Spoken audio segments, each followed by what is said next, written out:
Bagaimana hukumnya membunuh semut, baik disengaja maupun tidak disengaja, berdosakah? Lalu bagaimana jika semut itu menggigit tubuh kita? Lalu kita tepuk mati, salahkah kita? Dulu ketika kecil saya suka bermain membunuh semut dengan kaca pembesar atau membunuh semut yang ada di buah rambutan yang merumuni makanan, menyiram minyak kawanan semut yang ada di lantai rumah. Apakah nanti di akhirat saya akan dibalas? Lalu bagaimana jika ada orang yang hobinya memelihara burung dalam sangkar? Bukankah sama saja membunuh habitatnya? Baik, ini memang yang tadi tidak disinggung oleh Imam Az-Zahabi tentang masalah membunuh hewan atau membunuh tumbuh-tumbuhan.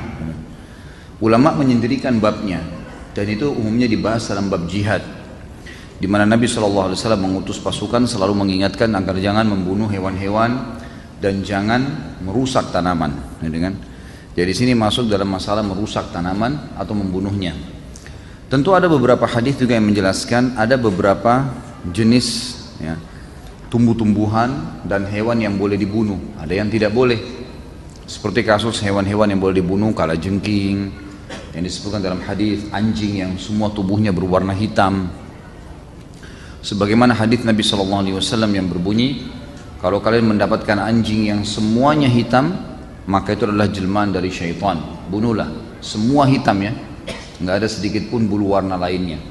Itu sebuah hadis sahih riwayat Imam Muslim. Contoh, kalajengking boleh dibunuh, hewan-hewan yang berbahaya, yang mengganggu manusia, masuk dalamnya adalah nyamuk, ya, semut di sini kalau sampai mengganggu manusia, ya, yang mengganggu saja.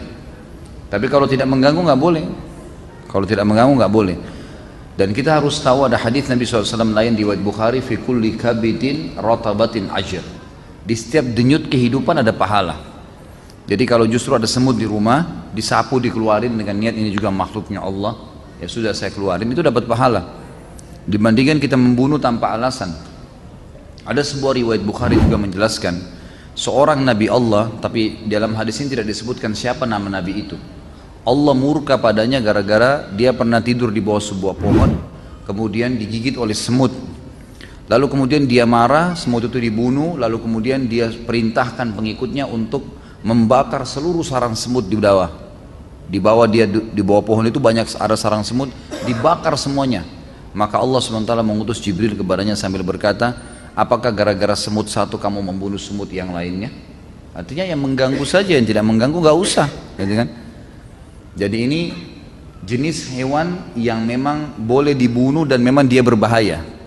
Ada jenis hewan yang boleh dibunuh tanpa berbahaya, seperti kita tahu hewan-hewan yang dimakan, ayam kan disembelih, kambing nanti Idul Adha ini, unta gitu kan, kuda, mungkin ada orang menyembelih kelinci, itu semua boleh, halal. Jadi ini hewan-hewan yang boleh dibunuh. Tapi hewan-hewan yang umumnya tidak ada sebab, tidak ada sesuatu yang berbahaya dari mereka, nggak boleh. Yang diambil daripada hadis jihad tadi, sama dengan tanaman-tanaman.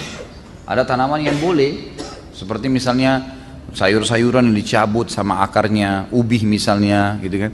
Semua harus dicabut, yang otomatis mati, gitu kan. Maka itu tidak ada masalah, kena dikonsumsi, gitu kan. Tapi ada tumbuh-tumbuhan yang kalau tidak ada sebab, tidak dapat, terus tiba-tiba dibakar. Nah itu tidak boleh. Membakar itu berarti sama dengan membakar. Jadi membakar tumbuh-tumbuhan sama dengan membakar hewan, sama dengan membakar makhluk Allah yang lain, ini tidak dibolehkan. Jadi di sini dipilah ya.